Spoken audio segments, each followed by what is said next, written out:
Alright mga kabahay, so nandito tayo ngayon sa Bright Homes dito sa Santa Maria. At tara, may papakilala ko sa inyong bungalow house model.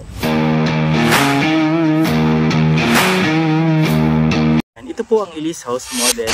Isa siyang single attached bungalow type. Yan. So 77 square meter yung kanyang lot area and 29 square meter yung kanyang floor area. Malawak na malawak pa po yung inyong setback sa frontage. Yan. Meron din tayong setback dito sa side. It can actually fit 2 full-size SUV sa lawak nito mga kabahay. But of course, you can convert it into something else. Yan. And over by this side, dito po yung inyong kitchen area as well as your toilet and bath. So, and of course, meron siyang access dito papunta sa inyong living area. Yan. Ito po. Pero balik tayo doon sa harapan.